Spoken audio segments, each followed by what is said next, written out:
Ladies and gentlemen, I find this very fascinating. There are, according to Vox, 8 GOP senators who are willing to convict President Trump on nothing, on a phone call inquiring about election interference that Democrats engaged in. So, and this is a fact from Politico. You can look at Politico on the Hill in 2017, and there are articles saying the DNC and Democrats and Clinton's campaign worked with the Ukraine. This is a fact, already documented, and that it didn't work out, and that they were trying to get dirt on Paul Manafort and Trump. In the media machine and political machine that we have to deal with called the Democratic Party and media, they create their own reality and then judge and base everything based from the value system or from what they convince themselves of. So they're living in that world, and there are Republicans like Mitt Romney who are like, well, maybe I can run for president in 2024. Because he'll only be like around 76, 77. Bernie Sanders is the same age right now. Biden is the same age right now. So his thing is, look, American politics, whether you're in your mid-70s is just fine. 2024, Mitt Romney wants to run again. So, but these are 8, so they still won't have, and of course there's a criminal probe right now. There was always a criminal probe, but it's absolutely a criminal probe of Comey, Strzok, McCabe, Clapper, Brennan. But here you have 47 senators who would vote to convict President Trump of nonsense, of a phone call, of obstruction, of obstructing an investigation into alleged Russian collusion that even James Clapper said there was no evidence of, and the intelligence reports did not fail to provide evidence of, and the only quote-unquote evidence they used was a Steele dossier that was compiled with help from a foreign intelligence official using Russian sources, Christopher Steele, a Steele dossier, and they would never, ever in a million years utilize a Steele dossier against Clinton. They would never in a million years utilize the gossip of an ambassador to investigate Clinton, Alexander Downer. They would never in a million years utilize a Republican outsourced third-party tech firm to begin a nonsensical investigation and then say, oh, well, you know what, Clinton obstructed justice. I mean, she already obstructed justice. She gave servers to the FBI completely wiped clean, and they're like, oh, that's no problem. Anyway, 8 Republican senators to watch on impeachment. Now, who are these Republican senators? Mitt Romney's leading the way. It's Mitt Romney, Susan Collins, Ben Sasse. Ben Sasse he's a piece of work. Joni Ernst, which is bizarre. Lisa Murkowski, Martha McSally. That's bizarre. That is bizarre. Cory Gardner, yeah, Arizona politics, Democrats have made so many advances in Arizona, but it's still red. Cory Gardner, Lamar Alexander. Okay, so Lamar Alexander, Tennessee, Cory Gardner, Colorado, Martha McSally, Arizona, Lisa Murkowski, Alaska.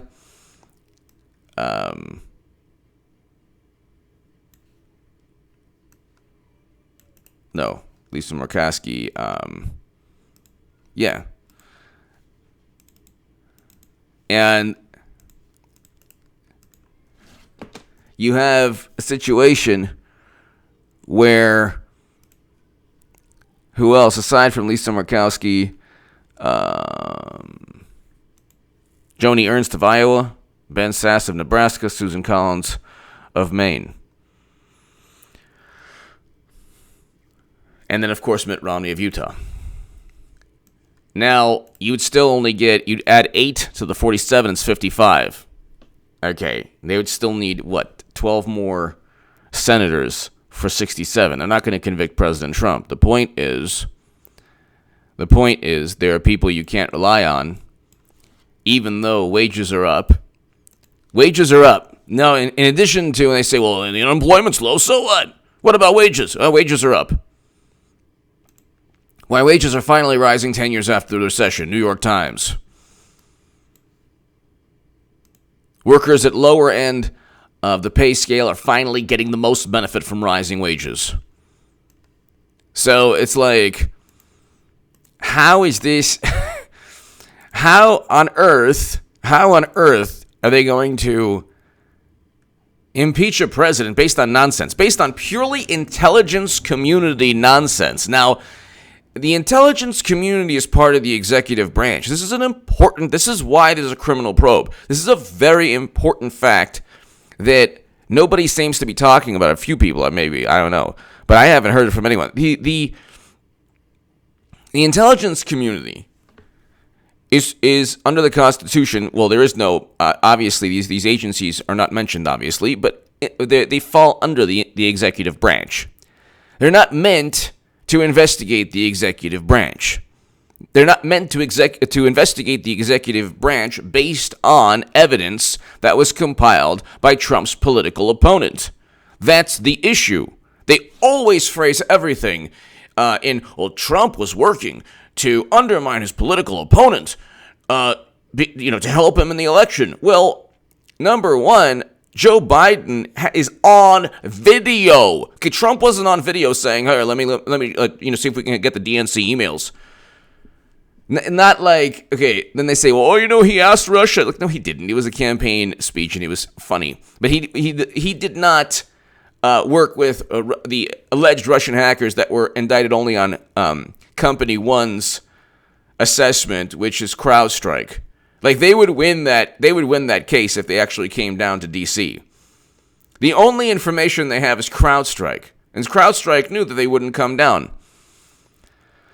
The U.S. government did not indict Russian intelligence officials for hacking the DNC based on the information of the United States government, because guess what? The United States government never looked at DNC servers. They never laid a finger on DNC servers. But there was no evidence that there was a money flow and cash flow to the Clinton Foundation amid Russian uranium deal. Oh my God, no, there's no evidence of a quid pro quo. Where's the evidence that of the phone conversation where he's like, can you do us a favor? Can you look at election interference? Oh, well, he paused and he never said, we will not give you. When did in the conversation did Trump say, we will not give you assistance if you do not investigate? He never said that. Yet you know who did say that? Biden. But look, the media, there are not many people wearing Make America Great Again hats going to work at the New York Times, the Washington Post, CNN, MSNBC. If you do that, if you walk into work with a red shirt and those lettering, that lettering and those words, you are fired. You're not going to stay there long. Okay, the media is an extension of, and you might not be fired that day, but you better believe that people are going to be like, what's wrong with this person? What's wrong with this person? Oh my God. And it won't be, you're not going to be advancing anywhere. Best case scenario, if you walk in with a Make America Great Again shirt at CNN, people will be like, oh my God, the one Trumper.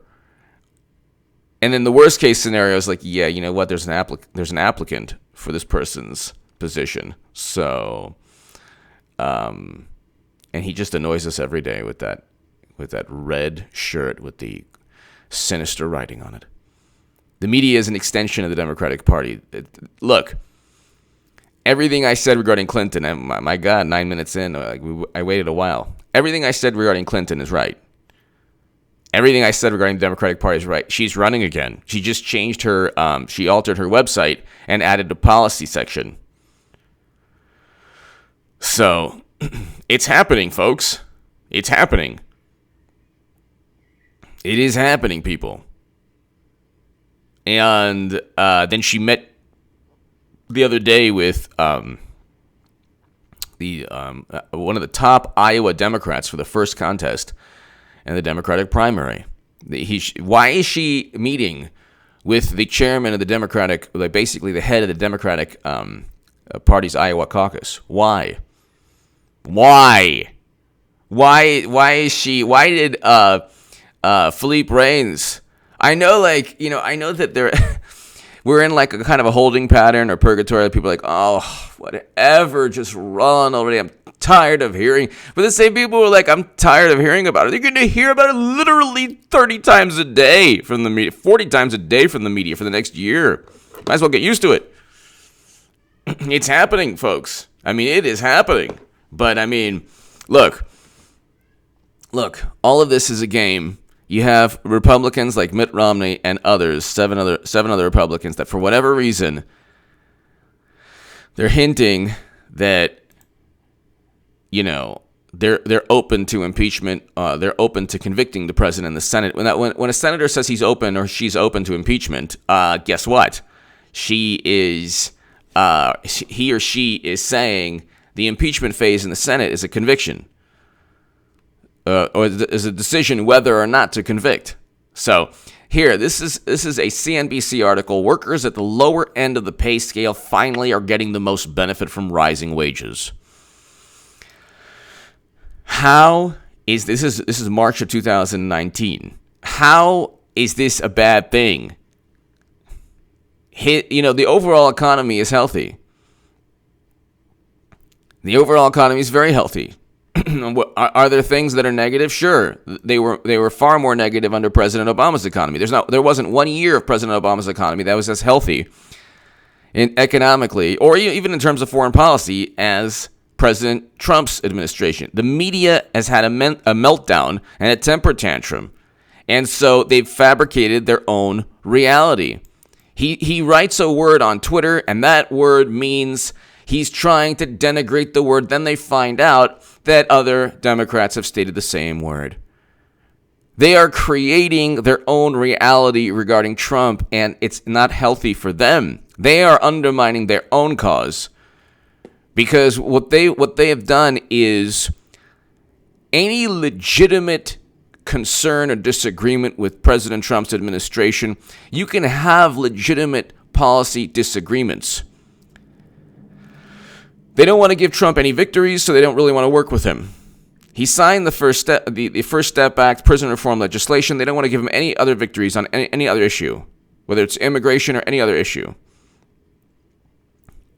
So, and they certainly don't want to capitulate at all. So, and then forget about, Green New Deal legislation or abolishing ICE or Medicare for all. That is to just play and deceive and swindle progressive voters. They don't have any intention ever, not just like in the near future, ever.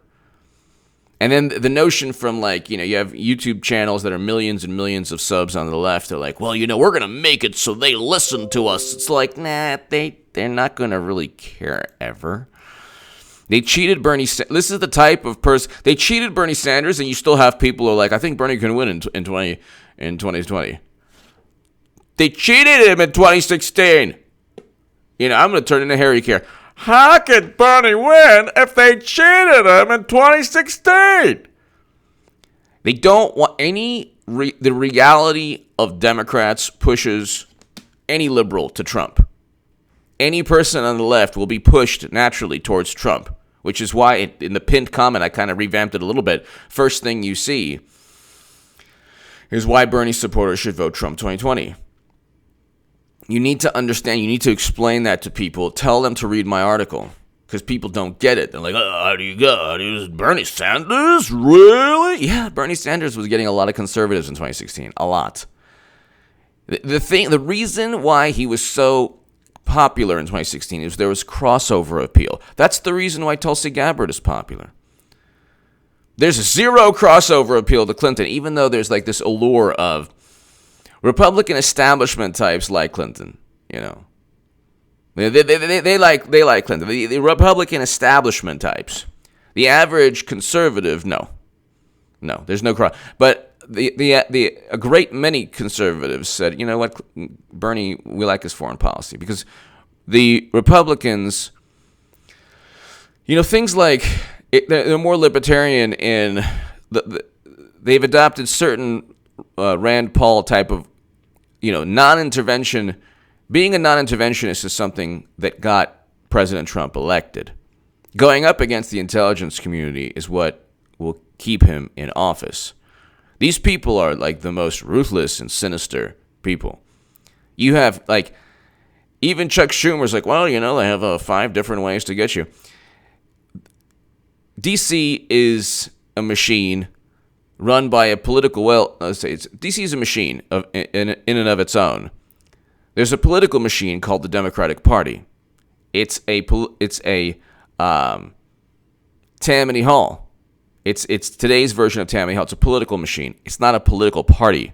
There's no. They're like, well, we have, this is hilarious political article. Like Joe Manchin of West Virginia, believe me, he votes Republican, which is fine. Now, when I was on the left, I was like, oh man, he votes Republican all the time. But he voted for Kavanaugh. So then he was like, no, it's a bad idea. Other people, like in Montana, like Senator of Montana, they interviewed people like the 4 or 5 senators who, like, senators are not really beholden. Like, senators have more prestige or whatever, political influence. They're like not so beholden to the Democratic Party, at least the ones in Michigan, the ones in Montana or West Virginia. So they're like, nah, it's a bad idea. It's a bad idea that Clinton's running. Well, they have less than 0 say. Not only is Clinton running, the entire Democratic Party is going to push. And you're going to actually, ladies and gentlemen, you just remember this. If you're part of my 16-minute crowd, they're going to get people to believe that Clinton is actually up and that she is the front runner in a couple weeks before the election. And then when she loses, it'll be, oh my God, Trump cheated again. She's going to single-handedly tank, submerge, obliterate the Democratic Party. It's going to be a beautiful sight to see. And I will have called it in 2017. The article is below in the pinned comment. By the way, I added my debate with Richard Spencer in the pinned comment where I actually opposed, the hate-filled ideology through reason and logic, whereas Democrats and liberals and a lot of progressives, not all, they're like, Trump bad. It's like, where's the debate? You want to debate, all these horrendous ideologies? Go ahead and do so. Go ahead and really don't just be a Twitter warrior. Go ahead and actually debate and utilize history to disprove ideologies that are dangerous. Use logic and reason like I did in my debate with Richard Spencer. So that's below in the pinned comment. Don't just be the typical phony on the left saying, oh, yeah, I stand, and then, then you merge it with your bias and your contempt of Trump. No, don't do that. Don't do that. I'm a Trump supporter, and I opposed Richard Spencer 1,000% in my debate with him. So check that out, and check out the last 20 minutes. It was something that, well, check it out. Give me your thoughts below. There's about 8 Republicans in the Senate that don't mind convicting President Trump, or that might not mind convicting President Trump. Give me your thoughts. Thank you.